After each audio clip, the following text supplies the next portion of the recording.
Welcome into another episode of the Talking Ball Y'all podcast.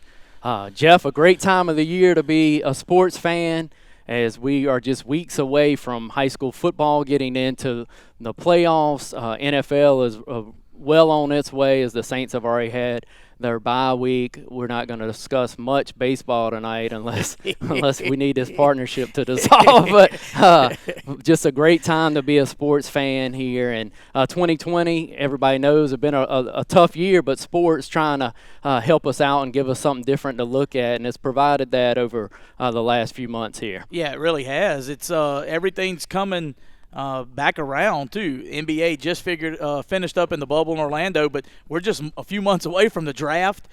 Pelicans made a big hire today. Stan Van Gundy is going to be the head coach now of the Pelicans, so he's got some work to do, him and David Griffin. So, but everything's that just ended, hockey and all that, is going to start coming back around with this shortened off season because the pandemic kind of shortened the regular season and the playoffs for them sports as well. Yep, you mentioned it, hot off the presses. Stan Van Gundy, the Pels have hired Rod Walker, a podcast friend, a guy that we had on, I believe, 3 or 4 weeks ago with NOLA.com. Of course, all the Mississippi sports fans familiar with Rod's days at the Clarion Ledger put out an awesome piece this afternoon. So go to NOLA.com, check out Rod Walker's piece on that hiring. And what he alluded to, Jeff, was being a great teacher, and That's with right. that young roster, how important that will be. And so we'll see how it plays out. You're hoping for a similar situation of, although it was later in his career when Peyton was able to hook up with Breeze and the way that just took off. That's what the Pelicans are hoping for. We'll see how that plays out. We've talked about kind of the national scene. Let's get close to home. Nearest to us, Jeff, is Picayune and PRC this Friday night. Picayune goes up to PRC. Picayune, one of 2 teams left in 5A football, still undefeated. Yeah, in that 5A division, we've said it before on the podcast, and we've actually had the coaches talking about it. That's a tough 5A division with Picayune, Wayne County, Hattiesburg. Of course, Carrier's coming on. They're going to get their season. Their season's not what head coach Jacob Owen has probably wanted this year, but they'll get that rolling as they get some people graduated and move some people up and so. But I mean, that 5A is tough, and Picayune. We thought there might be a little fall off with head coach Dodd Lee stepping out of the spotlight, retiring, and then head coach Cody Stogner getting hired on to take the helm. But they're 6-0 or 7-0, so they just keep rolling.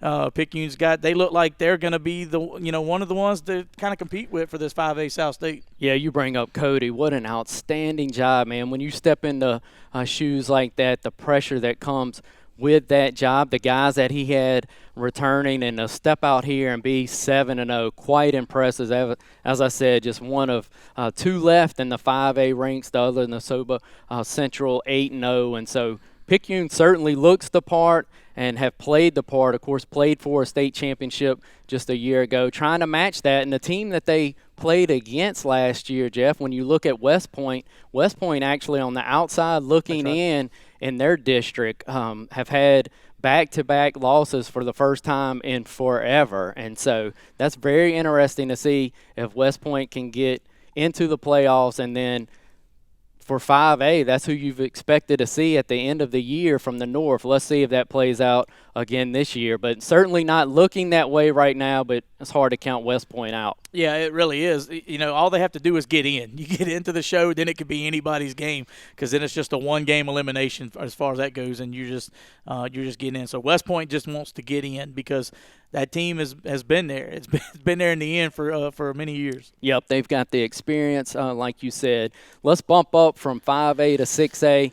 Oxford, the defending state champs, they're sitting up there 6-0, and so that's kind of what you expected out of the Chargers from Oxford, to have another good year, and they're putting that together. Warren Central 7-0. Starkville got beat last week. That was one of the surprises across the state, but they're 7-1. Oak Grove, Coach Causey and Russell Mitchell on that staff, 6-0 and just really rolling. They're playing extremely good football. Another team to kind of look out for, Northwest ranking at 6-1. So those are all teams to have an eye on the coast locally. DeIberville 6-0, and they're going to meet up eventually with Harrison Central, who's 6-0.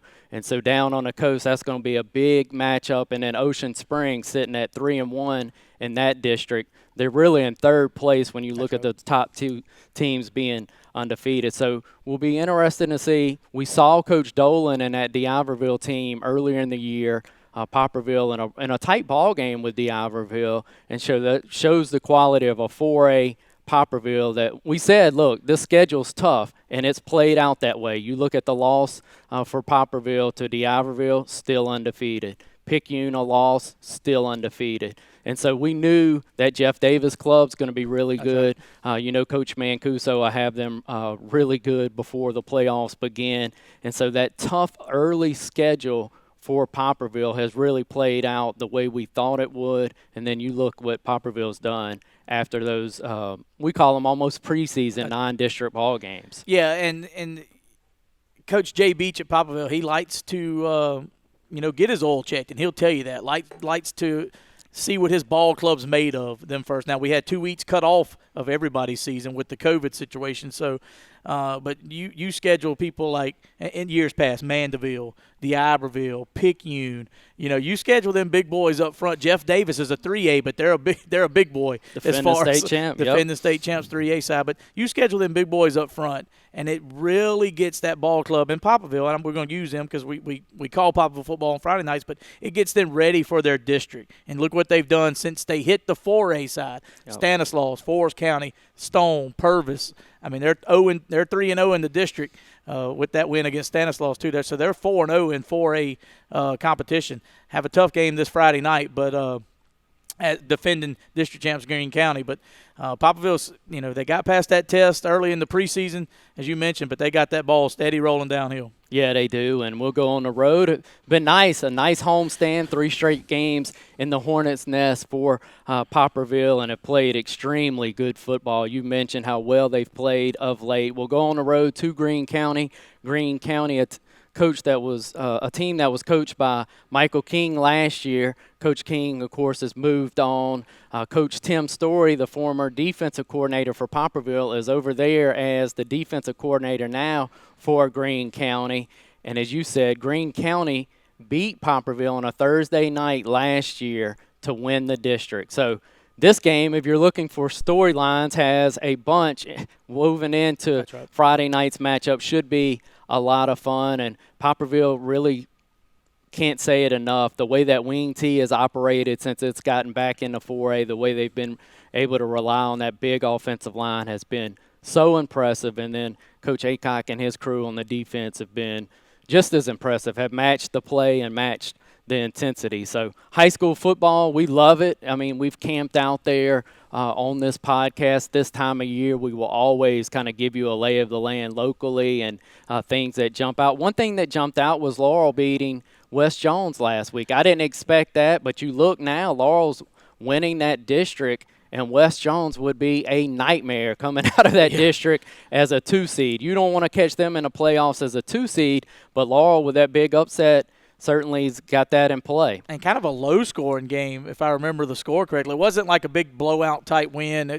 Defensive looked to be a defensive game from stats and score-wise, but that's that 5A side that Picayune has to look at too, because they always match up. You got the Brookhavens, you got the Laurels, the West Jones, and then you got the Picayune, Wayne County, and all that stuff. So the 5A South, like I said, the 5A South is a pretty big 5A here in Mississippi. It is, and you mentioned earlier, I meant to piggyback on this. You mentioned Picayune's district being tough. East Central in that ball game that Picayune had earlier was a tight ball game. East Central is hanging right there. Picayune's their lone loss. They're 6-1, and so they're going to be a tough out when it gets playoff time in 5A. We mentioned Poplarville in 4A. Look, when you've played for 3 of the last 4 state championships, you've won 3 of the last 4 South states for Poplarville. As broadcasters for them, we get to take those blinders off. And we've been so spoiled, we take them off early in the year, and we start looking around like, who's it going to be later in the year? Well, some names for Poplarville fans, and we appreciate our Poplarville fans listening to the podcast each week. Newton County sitting up there undefeated. Yep, and they'll be in the South. And you remember when we had Wyatt Davis on 3 or 4 weeks ago, the quarterback coach with Elite 601 quarterback coach, he mentioned the stud that they have at Newton County throwing the football. They've got a good back to go with them. And so be aware of Newton County. South Pike, you're going to hear some familiar names here, Jeff. Louisville, we've seen them. We've seen them. And Moss Point just down the coast there with Deuce Lee and the way that he's throwing the football. And then Corinth. Corinth sitting up top in the north now, but the way that they looked in that state championship last year, I'm going to be focused up there. And they're 4-2. They did what Coach Beach does. They scheduled very tough non-district ball games, and so a 4-2 record. That's the same way you could potentially look at Poplarville if you're from the north, but Coach Lowry and that staff know, and Jay and them know that that's a good Corinth club. Well, and one team you mentioned there, people's going to say, well, where did that team come from? And that's Moss Point. They've been off for years, and we've known that. People around the coast known that, but they've got that team tracking real good, and that looks to be a tough opponent. And I'll just go ahead and say it, like you said, we take the blinders off. Poplarville and Moss Point, that could be a matchup there in this South, in this South when it starts reaching the playoffs. Could be. You mentioned that.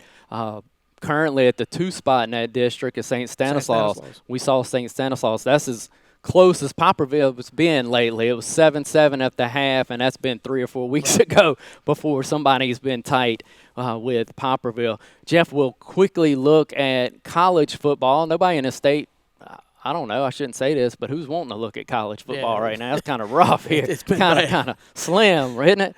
And so Southern Miss goes to Liberty, but they won't have their head coach with them. He's tested positive for COVID. Just checked that old Twitter machine an hour ago, and they said, unlike Nick Saban, he will not be able to make the trip, and that his test long story there. We can't get into that tonight, but Coach Walden won't be there, and so Southern Miss now with their third coach, if you will, on the road trip to Liberty. Yeah, and Liberty's playing good ball too, and head coach Hugh Freeze is at Liberty, which is a name. It's unlikely, but has been bounced around at Southern, and that's just a name out there on the coaching tree. But that's going to be a good. That's for the third interim coach or the second interim coach for USM.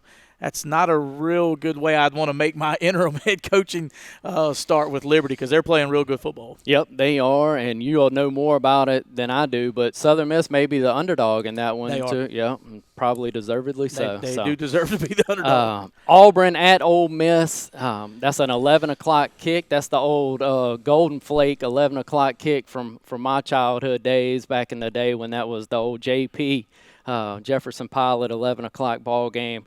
Auburn at Ole Miss, and who knows with Ole Miss. I mean, Ole Miss with the lane train and the way that this offense played 2 weeks ago, you'd really like your chances, especially with the way that Auburn's playing, but didn't play good last week. So who knows? Yeah, they didn't play great at all against Arkansas, and then had a combined, almost 90 points with Ole Miss and Alabama, or maybe over 100 points of them two scoring. And then, Ole Miss's defense, which we know there's not a defense in the state really when you get to the big three between Mississippi State, Ole Miss, and USM. And then, Ole Miss can put up points. We know they can. We've seen Lane Kiffin put up the points against Nick Saban, as you mentioned. But then, like I said, the Arkansas game was just horrendous to watch if you was an Ole Miss fan.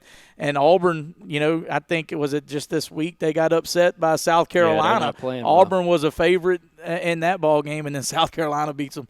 So not real sure I'm a gambling type of person, and I don't know who I'd put my money on with them two ball clubs. Yeah, well, if Auburn doesn't pull it off, it'll be get on the bus, Gus, won't it? It'll be probably he won't survive the week, I don't believe, if they can't beat Ole Miss. And so when you look to Sunday, Carolina at New Orleans, the Saints got an off week and was reading McCaffrey not expected to play for the Panthers, so that certainly hurts them. It will be interesting to see how the Saints come out of this bye week. When we talked to Jeff Duncan 2 or 3 weeks ago, just been a weird year for the Saints. Haven't really found a lot of rhythm. And so let's see how this bye week treated the Saints and how they come out and play from here out. Yeah, and earlier in the week, as we're recording on a Wednesday, the game was a little bit in jeopardy. Carolina had a couple people test positive for COVID. They shut the facilities down Monday. I think they just opened them back up either yesterday or this morning.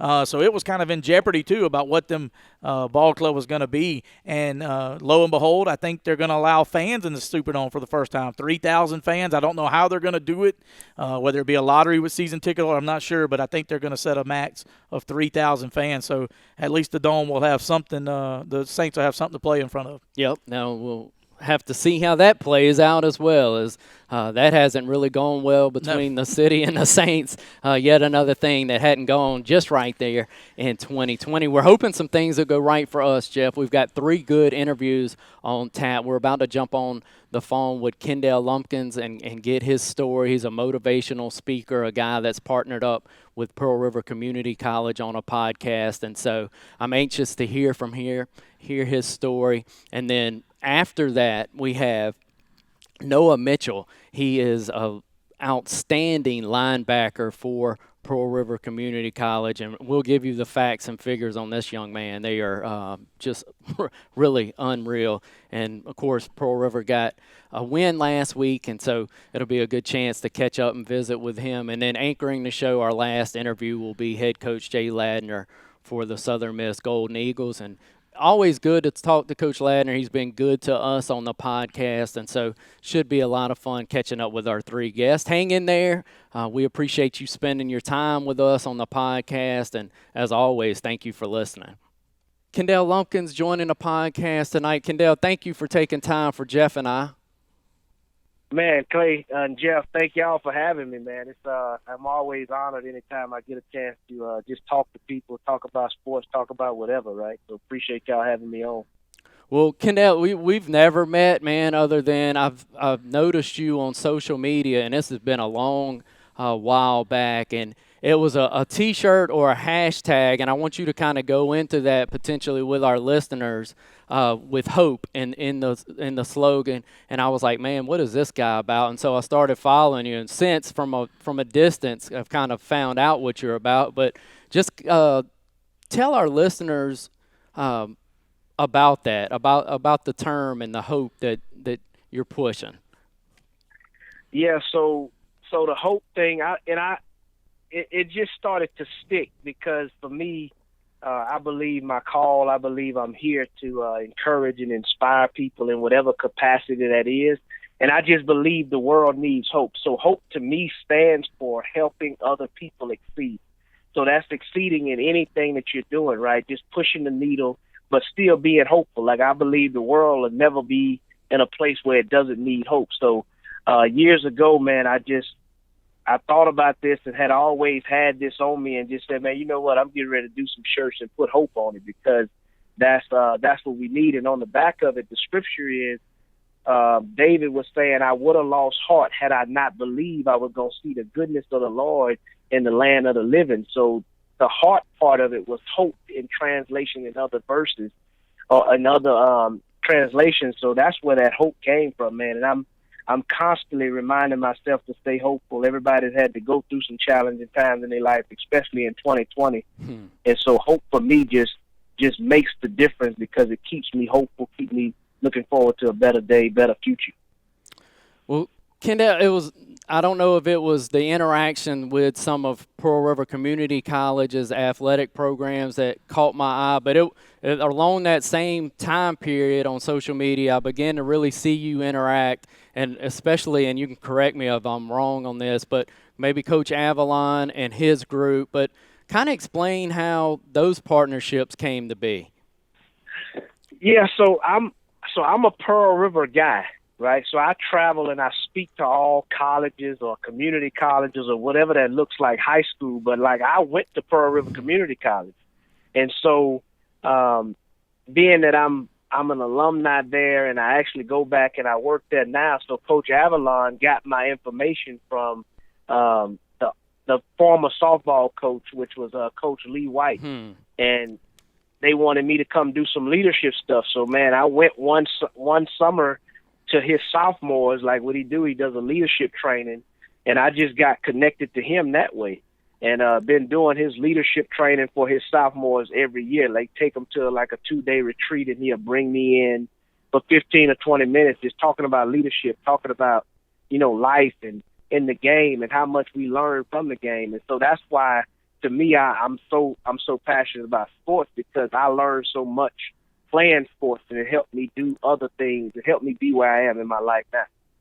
Yeah, absolutely. And Kendall, when you look at that age group, and you mentioned high school student athletes as well, how impressionable, and then like a platform to speak hope and to speak Jesus or God into these young people.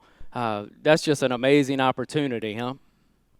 Yeah, man, because the reason why it's so big for me is because I needed this whenever I was growing up. Like, some people you could tell whenever it's for them, and then you could tell whenever, he may fall off, but like I am to other people what I needed them to be to me, or what I need to be to what I need people to be to me today. So like to be able to get out there and talk about like real life, because I hadn't always been where I am. And many people can see you now, like they know this Kendall. They know that he's so inspirational, he's uplifting, he talks about God, but there's another side to this that led me to this place. And what I try to do is try to prevent people from ever getting to the point where I was. But I'm not naive to think that they're going to find a relationship with God if life is just easy for them. But I just want to be that voice, be that person, be that sounding board that they know, hey, you got somebody you can always call. You got somebody that understands. You can't wow me with your mistakes. There's no, wow, I can't believe you did that moment. It's like, okay, God still loves you. Let's get back up from here. And so I wrote a book titled Wrecked But Not Total. And wrote this book in 2015, and it published in 2016. And that book was about my life, because that's how I saw myself. I thought I had done made too many mistakes. I thought my life was over because, some people could hold your past against you for the rest of your life. And I think we judge God. We judge how God would treat us based on how people treat us. So one day, just real quick story, my wife and I were traveling back from Prentice. She's from Prentice, Mississippi, and it's around the holidays. I don't know if it was Christmas or Thanksgiving, one of those times, but I hit a deer. And I hit a deer on this back road coming back, but I could still drive the vehicle. And in that moment, God was saying, Kendall, this is a picture of your life. Wow. It's wrecked, but it's not totaled. So just let me use the pieces that you have left. So that's why I'm so passionate about this, because I know that this transformed my life. Wow, man, that's some powerful stuff. So it's not lost why a coaching staff or a leader would have you come in and speak to a group. Kendall, talk about the show that we've recently seen on prcc.edu. I hope I got that right. Patrick, Oaks, and Adam, and all of them would be kicking me if I got that wrong. But the Wildcat Way show, tell us about it, man. Yeah, man. So Dr. Brillwood, man, is a real good friend of mine, mentor, man. He was my dean whenever I was there. Now he's the president. And so I met Carrie Eve last year, just coming back to campus, doing videos. And they just had this wild idea, like, hey, man, what about a talk show? You and Carrie just talking about inspiration, talking about motivation, just talking about real life stuff, right? So they were into it. They said, look, we're going to do everything we need to do to help y'all get this off the ground and do what y'all need to do. So it just instantly clicked. I don't know what it was about Carrie. I don't know what it was about me. I mean, I couldn't put my hand on it, but I know that this character, it's the integrity, it's just what we have in common, what we're so much alike about, that is just something that we just started to do, the Wildcat Way show, where we try to encourage people, inspire people, like just to be the best version of themselves. And at a time like this, especially at 18 and 19-year-old young men, young women on a campus that I used to be on, I know that if I had something like this, it probably would have prevented some of the mistakes that I made. Yeah, man. And then the devil or the enemy tries to tell you, tries to bring you back there and remind you of what you were. And so it sounds like, man, this title and the way that you frame that, wrecked, not total, that's beautiful. It's powerful stuff there. Tell us. Yeah, because Go ahead. think about it. And the reason why this is so important is because if you was to sit down and have a conversation with most people, they're not afraid of the future. They're afraid of overcoming their past because they don't think they can. So we get so down on ourselves, and I'm like the worst at this. Like, I am a critic to myself to a fault. But I had to get better with that because I used to think one mistake, one incident determined the rest of my life, and it didn't. Otherwise, there would never be anybody successful, because even when you see them, you may not know their stories, but they have a past too. They just decided to keep moving. Well, Kendall, if a coach, and we've got a bunch of high school coaches, we're fortunate that we have a bunch of high school coaches that follow and listen to the podcast week in and week out, and high school athletes, junior college athletes. If they wanted you to come speak to their program, come speak to an auditorium full of high school kids, how would they go about arranging that, Kendall? How would they find you?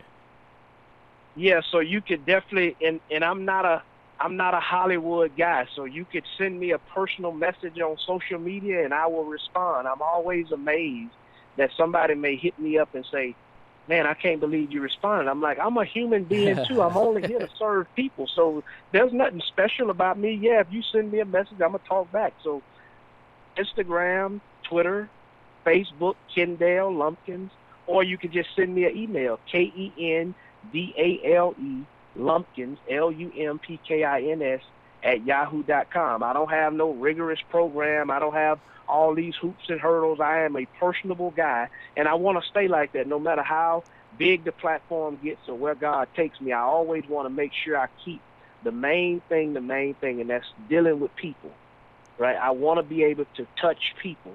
Otherwise, I can stop doing this.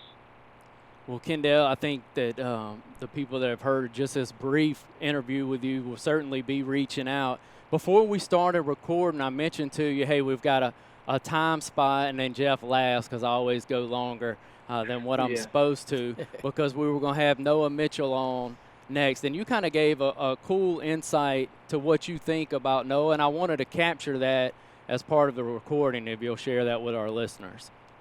Yeah, man. So I met Noah at PRCC while he's playing football just not long ago, because I am the FCA ambassador, Fellowship of Christian Athletes ambassador also. So that's just one of my roles there.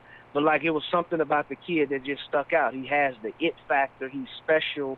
And just his character, like the way he carries himself. He was just somebody that, like, really reminded me of myself, and just how you could people will gravitate to you. They could tell that you're serious. They could tell that you're into this. And then also, you know, like I mentioned earlier, I'm kind of biased because he loves God. So that just threw me for a loop to see a player that good, plays that hard, and be willing to give God glory for what he does on the field. Like, that did it for me. Because if you think about Patrick Mahomes, you think about the Russell Wilsons, those guys reverence God all the time. Yep. So he's like a spitting image of that. He just plays defense, plays all out, and he plays fast the whole time. And it's something that's exciting. And I told him that a while back. I said, man, I'm always looking for people to keep me excited about the game. Like, whenever I watch Patrick Mahomes play, whenever I used to watch Michael Jordan or Kobe Bryant or LeBron James play, there was something that I knew I would get out of watching them. And that's what I believe he brings to the game. Like, you're going to be excited if 9 is on the field. Wow. Well, that's a cool testimony about that young man. And, look, we can't thank you enough. We appreciate you blessing the podcast tonight. Hey, man, I appreciate y'all. And, look, anytime y'all want to do this, man, I'm up for it. So hey, don't open that door. Jeff knows I'll wear it out too, man. I'll look you back up man, for sure. Call me. You will never wear me out, because this is what I believe I'm here to do, man. So let's do it. Sounds good, man. Thank you again. We're privileged tonight to have Noah Mitchell, the linebacker for Pearl River Community College, joining the podcast. Noah, thank you for taking time for Jeff and I. Yes, sir. Thank you for having me. Man, you're the big man on campus, Noah. You got awarded, I guess that was yesterday, as the MACCC's Defensive Player of the Week. And so that's a cool honor, huh? Oh, yes, sir. I was super shocked when I got it, and I was blessed to get it for sure. Man, I was looking at they gave Player of the Week awards. I'm going to have to talk to your defensive staff. You didn't win it, and then the state came on top and gave you their award. I said, dang, that's some tough customers around there. That's right. But no, Luther Woolley got it because he had a heck of a game. I figured just what I've heard about you, you'd probably answer that question like that. Tell us what it's like. Noah, of course, you're a sophomore. Tell us about this new staff, their energy, and what it's been like to play for. We know Seth's energy, and I think a lot of people have been able to see that already in Coach Smith. But I want to camp out on Coach Trahan, Coach Breland, and Coach Sims on that defensive staff. Tell us what it's like to play for those three guys on that side. They're just as nuts as Coach Smith. Coach Trahan, he's going to be loud. He's going to be energetic. He's going to get on you. He's going to coach you. And that's really it. Coach Breland holds his defensive line to such a high standard. And Coach Sims, if you're not, you better get ready to come to work every day. You come out there with Coach Sims. They're all like that, and they're all just going to get better or get us better. No, I'm going to age myself, but I'm going to age Ty, I guess, a little worse than myself and Coach Trahan. But have you seen film of him when he was in his heyday? I have not. Man, I know it can't be like we got to be in an age where it's out there on YouTube. This guy at Southern Miss. Now this is back when Southern Miss, the legit nasty bunch, and that defense was rolling, all conference player, and Noah, I'm telling you, he could go. So go check that out. Go find him, man. He was a stud. And then Zoe, seeing him at the defensive line and offensive line for Picayune through the years. I can't speak to Coach Sims, but those two guys could really get after it. I've heard about them for sure. Tell us how important that defensive line is to you, Noah, and with the work you have to do from the linebacker position. I mean, it's huge. I mean, I wouldn't make any of the plays I've made without them. I mean, they keep those big guys off of me, and they still make plays. And so I know us linebackers, we're so thankful for them because, I mean, we don't want those humongoloids on us every play. And so they do it. They're huge for sure. They help us out a lot. Once again, we're joined by Noah Mitchell, linebacker from Pearl River Community College here on the South Group Insurance Hotline. And Noah, just you talk about your year one to your year two, your freshman to your sophomore. We've seen you play in high school with the Greene County Ball Club. We've watched you play, some there. But talk about you went through a coaching change. You got Coach Smith there now. But how is it transitioned from your freshman to your sophomore year at Pearl River? Well, I mean, it's like you said, a whole new coaching staff. So, I mean, it was a little difficult the first couple weeks getting just used to them because, I mean, they didn't know us, we didn't know them. But ever since then, the transition has been smooth. Couldn't love them anymore. All of us we hopped on board real quick. If we didn't, we were gone. Didn't really have a choice. But and I honestly think we all became closer because of Coach Smith and the new coaching staff. And it's like I said, it's smooth more than anything. No, pick six on the year. Tell us that feeling, man, as a defensive player when you have that ball in your belly headed the other way. Honestly, I've never had one before, and so I guess when I caught it, I was kind of shocked because I saw nothing but open field, and so I was just don't fumble it, and don't just get there. Like I said, I've never experienced that before, so it was great for sure. That's awesome stuff. So, no, I read on the website there underneath your roster listing a pre-med guy. Is that still right? Is that still the direction you're headed? Yes, sir. So if dreams come true over the next however many years, what's that look like for Noah Mitchell? What are you thinking, man? I guess wherever I blessed to play at next, I'll go play there, finish out, and then I guess get in, and if I'm accepted to whatever med school I am, and do that, and then probably join the military to help out with that. And so, I mean, that's it. That's the plan. Dang, that's a pretty honorable answer there, son. I would have not had that plan at Wow. 19, 20 years old. That is pretty good, Noah. Pretty good stuff. So I've got to ask, of course, we follow Popperville on Friday nights. Our podcast listeners have heard me say that at least every week, but we cover them on Friday night. So that's what Jeff was alluding to earlier. We saw you in that Greene County jersey try to wreak havoc against Popperville, and y'all did a good job when you were there. But Coach Aycock and Coach Ford have moved to Popperville and that defensive staff. Can you kind of give our Popperville high school football fans and those listeners an insight what it was like to play for Coach Aycock and Coach Ford? They got some great coaches for sure. I mean, Coach Aycock, he's a defensive genius, I think. I mean, I know in high school when we were at Greene County, he was screaming out their plays before they even did them. I mean, he studies film like crazy, and so they got to go. And I know Coach Ford, he worked. I think he was DBs at Greene County. I don't know what he is at Popperville, but him and Coach Aycock, they were in the room every Saturday and Sunday just watching film, going over where we needed to. And then, like I said, they got some great coaches for sure. Yeah, I think 2 future head coaches. I hope not in the too near future. I'd like Popperville to hold them on to them for a little bit, but when you talk to them, they certainly are students of the game. And then Popperville and Greene County going to get after it this Friday night. So that should be a lot of different storylines in that one. Y'all are off this week. Will you be at that ball game, Noah?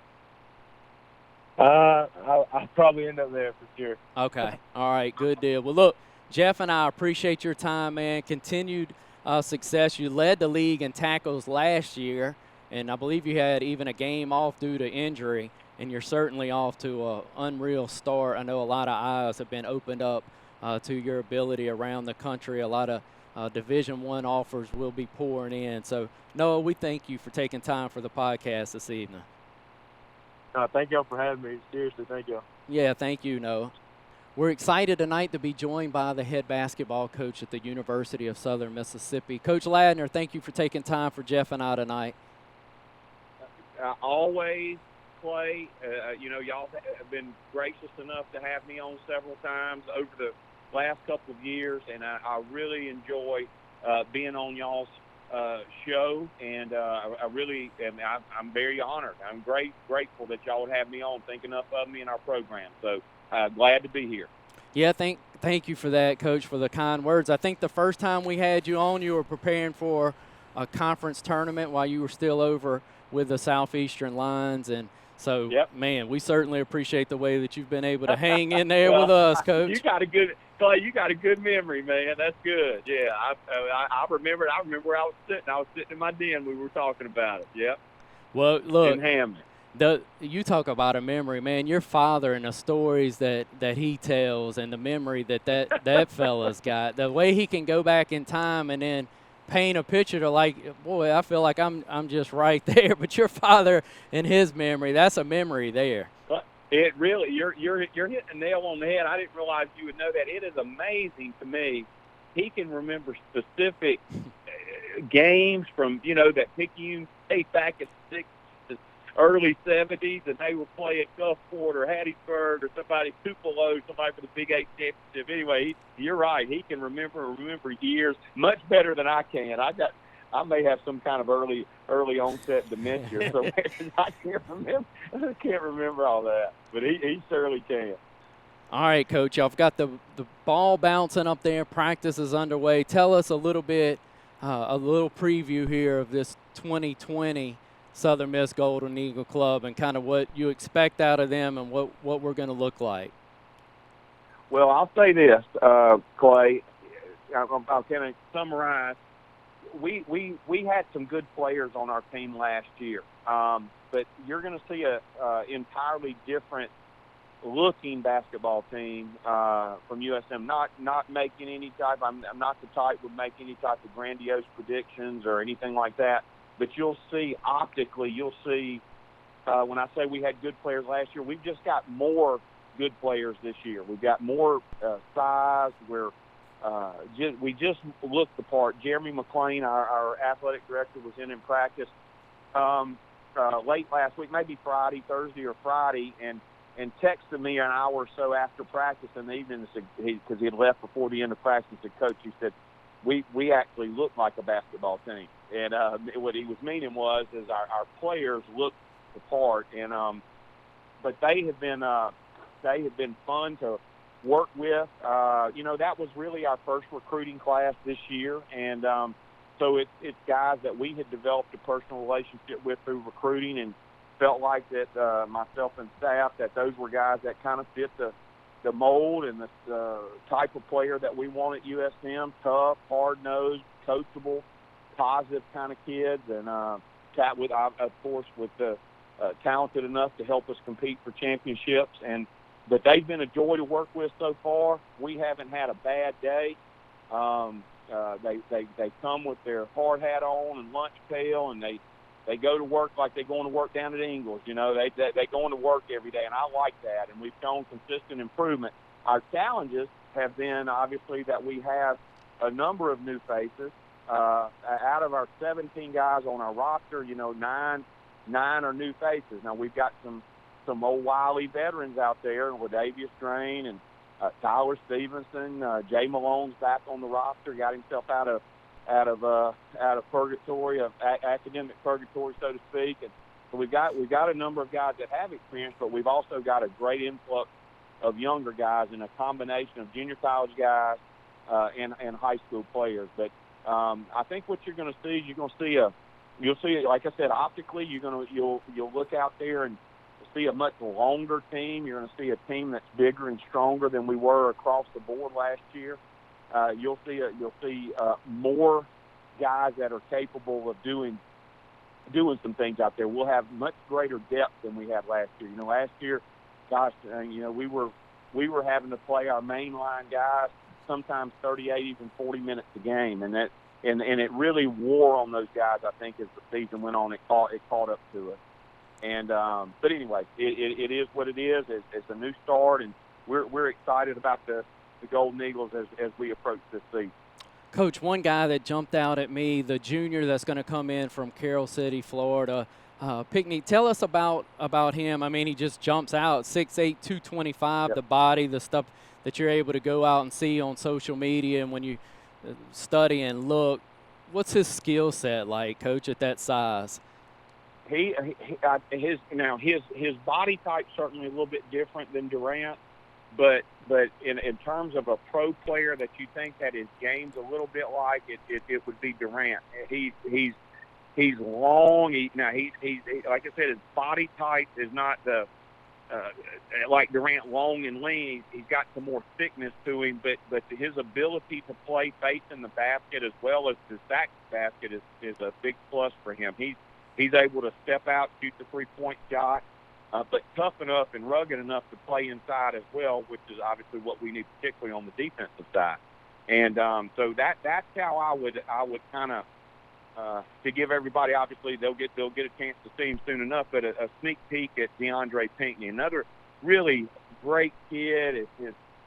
His uncle is a police officer in Miami, so he's been raised right. He knows how to work hard. He's tough. He can take some constructive criticism sometimes that a coach that when we coach him hard, and he can take that and doesn't get all puffed up about it. Knows it's for his own good. We felt like that he was going to be a high level player for us, and he hasn't disappointed. How much does that help you in practice, Coach, when you have somebody that maybe could match Stevenson, at least in athletic ability, and when he's coming down and you've got a way to go ones against ones in particular in that matchup, how much does that help sharpen him? You're making a very that's a great question,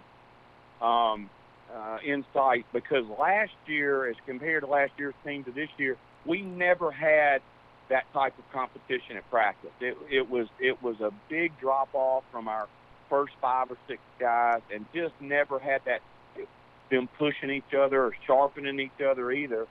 And I feel like that we've got that this year, and certainly DeAndre, and I'd like to bring up some of the guys that are challenging Tyler Stevenson. And by the way, Tyler Stevenson has come back just bigger, stronger. He's really his game continues to improve. He's just a pleasure to be around. And Tyler Mormon is a big kid, 6'9" kid that's transferred in from Wyoming. He was ruled eligible last week. and he's another quality inside player. He just like DeAndre Pinckney, really challenges guys in there. Big, tough, physical kid, and Denaje Harris, who sat out last year due to an injury. He'll actually be playing as a basketball freshman this year. He's a long, lean, athletic kid from Columbus, Mississippi, and he's gonna surprise some people this year. So I think we have 4 interior players that are DeAndre, Tyler Stevenson, Tyler Mormon, and Denaje Harris, all that are serviceable and ready to go. And you'll see a good 4-man rotation. But on what you were saying in terms of practice, those guys challenging each other every day. We don't have probably other than Tyler Stevenson, it's difficult to really have a clear-cut favorite at the starter. All those guys are playing at a high level, and you'll see all those guys when we play. We never had that kind of depth in the inside last year. We were very limited and small. We're much bigger, and again, I think we really have 4 quality players in there that are ready to play in a high-level Division I game. Coach, I'd be remiss if I didn't ask you about Tay Hardy, just because so many of our listeners are aware of the success he had at Pearl River Community College, leading from the guard position, an undefeated and national champion PRCC team last year. How has he developed, and how does he look to transfer that to Southern Miss? Yeah. Hasn't disappointed. He is as advertised. First and foremost, a quality young man, has come from a great program at Pearl River. We love their program, close to us, but the guys that come out of Chris Oney's program are tough and hard-nosed. They're the type of players that we want in our program. So that's obviously a great recruiting priority for us, is recruiting that program every year. And like I said, Tay hasn't disappointed. Great kid, high level, was a 4.0 student, came in with a 4.0 GPA at Pearl River. It impacts winning on and off the floor. Just recently, the last couple of days, it's an overuse injury. I mean, this is a kid we've had to actually back him off of practices so much. And a Division I player has weightlifting, and obviously we're practicing hard right now. And he's coming in at 6 in the morning, getting an hour in, coming in, later on that night. And he's got a little bit of an overuse injury, nothing serious, but he's actually been out the last couple of days. But talked with our trainer. They sent him to our team doctor today, said nothing serious. He'll be back within the next couple of days, just needed a few days off. But when he's been out there, incredibly productive, and like I said, a great leader, is going to help us over these next couple of years help bring Southern Miss basketball back to, as we keep saying, and as a golden vision of our team, national promise. Coach, we were talking before we went into the interview with all this, the COVID stuff and the times of 2020 and how we're just wanting to get back to some kind of a normalcy. But, I'm looking forward to coming up and spending some time with you, me and Clay, and watching some basketball. What is that going to look like for Conference USA when the season starts? Is there any protocols that they're going to set in place like they did football? Yeah. And make updates? Because it's bound and determined to go into next year, 2021, the way it looks. No question. One thing we talk to our team about every day is that with all the extra things going on in our world today, all the extra things, it's going to be a crazy year.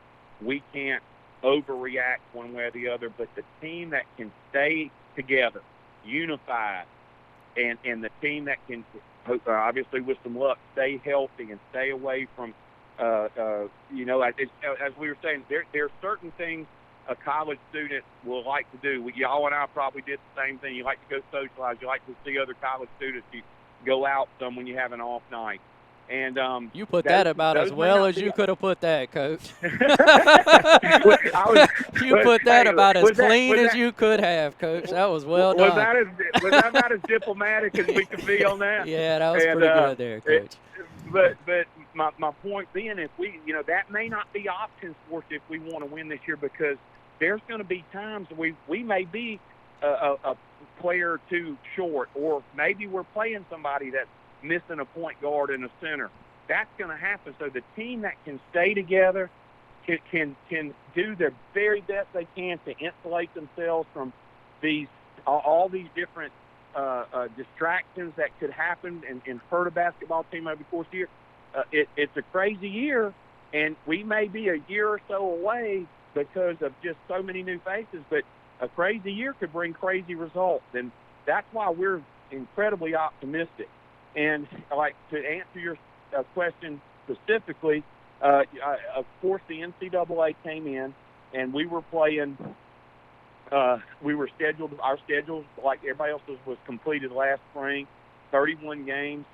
We were going to open with Ole Miss in Biloxi, which was exciting, and I think exciting from all of us. And being from South Mississippi, hadn't played Ole Miss, I think, in a long time.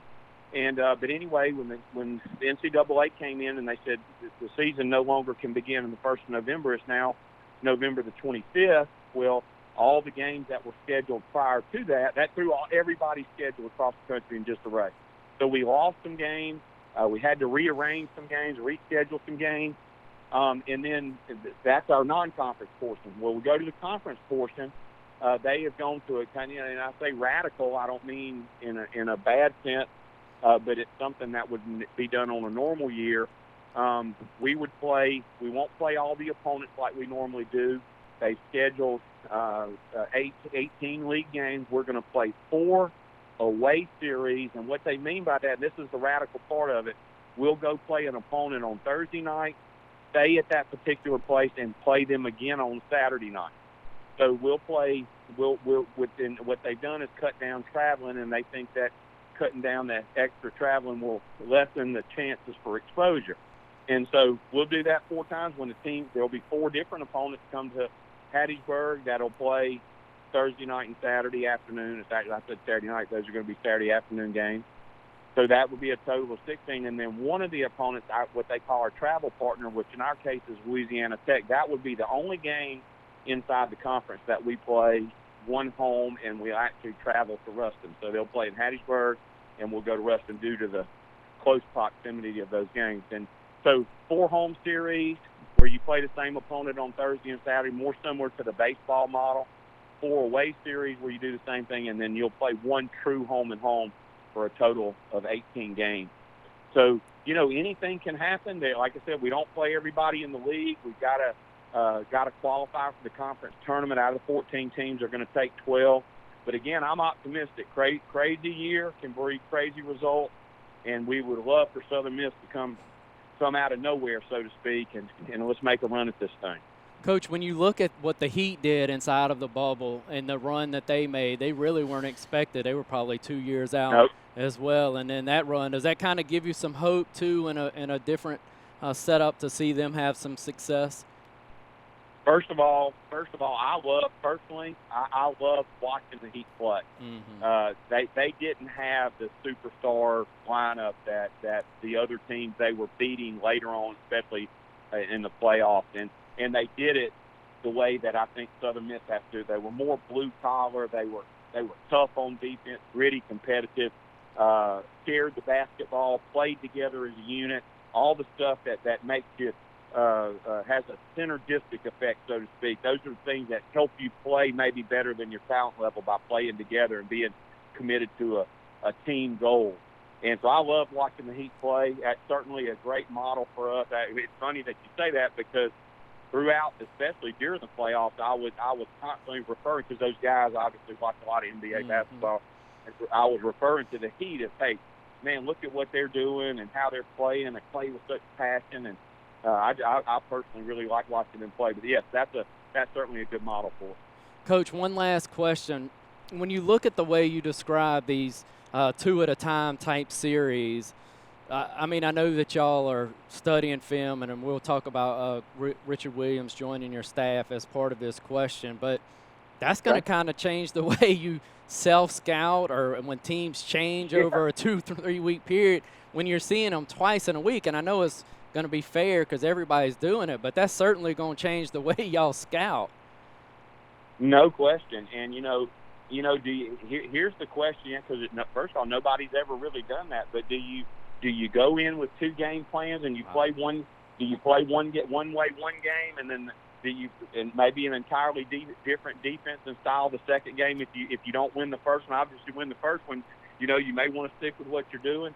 So we had a staff meeting this morning, and we were saying that, and that's I said that's not a decision that we're certainly going to get a number of different tactics and strategies ready. But I mean, is that something that I think we need to chew on that? And do we go play, for instance, get beat on a Thursday night? We go away, God forbid we get beat, and then turn around on Friday, because you're going to have one day to prepare, for the other team, but to the same token, they'll have one day to prepare for you. So if you have something in your pocket, those are great times to do it, because you show something that you haven't shown yet, defensively or offensively. Especially as detailed as scouting is at this level. That's something to really consider, and we're going to have to develop that as time goes on. I hope y'all play as even we get a little bit closer. We're about 5 weeks out. Hopefully y'all have me back on again, and I can be a little more specific about even our personnel and kind of even fine tune some of my answers tonight on the style and so forth. Thank you, Coach. And Coach, just to echo to tail in that one, and then we'll let you go. But Coach Williams, how will he be able to help kind of mold and help some of these decisions that you've even alluded to tonight with his awesome experience? Unbelievable. Unbelievable. Anybody that was, I guess, as old as I was, but he took a program over at Mississippi State in the mid to late 80s and built a SEC champion. Only Mississippi Division I team that's ever made it to the Final Four. The year before, they were in the Sweet 16. They had an incredible run at Mississippi State while he was there. So to have someone, whatever Hall of Fame you can be in, he's in. To have someone like that has joined our staff has made it an immediate impact. First of all, we've got an incredible amount of positive public relations from it. I can't tell you how many Mississippi State people have, reached out and, Coach, we're gonna start following y'all now. That's all. Y'all are Mississippi made. Y'all got it. We like y'all's Mississippi flavors.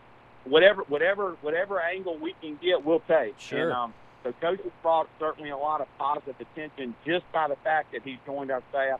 But secondly, he's one of the, and Coach is humble and wouldn't say this, but he's one of the great tactical minds of basketball. He's got a math background. He's one of the rare guys that started as a 7th grade coach in Mississippi, worked his way up to every level, 7th grade, 8th grade, 9th grade. He was a junior varsity coach in high school, a head coach in high school, a junior college coach here in Mississippi at Colin, a Division I assistant and Division I head coach. I mean, this is a guy that has come literally through the ranks and is a Mississippi-bred basketball coach and can relate to coaches at every level. But he's a math man, math teacher by trade, and he comes across that very analytical, very detailed, just like good math teachers are, and can really break things down, in my opinion, very simply. Not only to us, he's always been a great mentor to me, even from my years back at peak coaching in high school at St. Stanislaus. But throughout the years, I've learned a lot of basketball, and he has been to have him there going, Coach, this may be a little better way to do this. Or this is an action we can run to help Tyler Stevenson get freed up more, get the basketball more. To have that as a resource in the office next to you is incredible. So our goal is to try to put the staff together. I think one of the most critical jobs I have is to put a staff together that can help us reach our goals and our vision of our program, which is as I said earlier, to return Southern Miss basketball to national prominence and regain that spirit, fill Greene Coliseum up again, make it one of the toughest places to play in the country. And I feel like we've done that. I really love our basketball staff. I love Coach Williams is obviously great, but Delonte Hill and Kyle Rome and Clarence Weatherspoon, I think really give our guys the best chance that we could have to be successful. So we're really excited about Richard Williams. And again, the amount of positive response that we've gotten so far has been incredible. But on the inside, what he's bringing to our team and to our coaching staff in terms of a basketball resource has been beyond expectation too.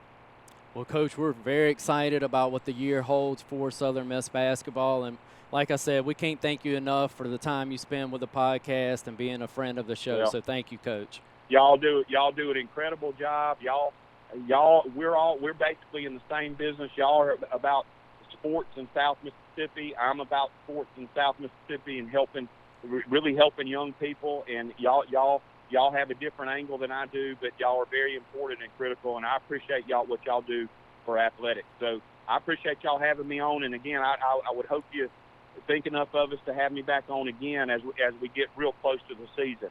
And we open up November. We're going to open up November 25th or 26th out in Milwaukee. I can tell you that, in a tournament at the University of Wisconsin-Milwaukee. Who our opponent will be at that point, that still remains to be seen. But that's where we're going to be. So maybe if y'all can keep me in mind for the second or third week of November, I'd love to come back on. That's perfect, Coach. We'll take you up on that. So look for that text and phone call. Sounds good. Hey, Jeff, thank y'all. Appreciate it. And y'all keep up the great work, okay? All right, Coach. Thank you, Coach. Okay. Bye-bye. Wanted to say a special thanks to Diamond Productions. As you can see, we're trying something a little different tonight on the podcast, Jeff. Yep, trying to get a little different perspective of the podcast. We've been going audio for the past, 5 seasons. This is season 5, episode 17. So just strictly audio. Now with the help of Diamond Productions, we're going to do some video aspect of it. Just have a video of the podcast out there. Yep, and so as you can see, it's our first time. It's certainly not Diamond Productions and Donnie Pascal's first time. They know what they're doing, but they've been asked to work with you and I. And so that's going to bring them down a little bit, but we wanted to thank Heritage Christian Academy for letting us use their multi-purpose center tonight. We certainly wanted to thank Diamond Productions. And Donnie had this idea, and I like it, some constructive criticism. Let us know, what can we do differently here on the video side? That way we can do it more often. If it doesn't work at all, you'll never have to see us again. That's right. Look, if it's worthwhile for our viewers and listeners, which is, part of who we do this for, mostly for ourselves, but some for the viewers and listeners, let us know ways that this could be improved. But as always, anybody that takes half a minute to listen or watch, we appreciate you.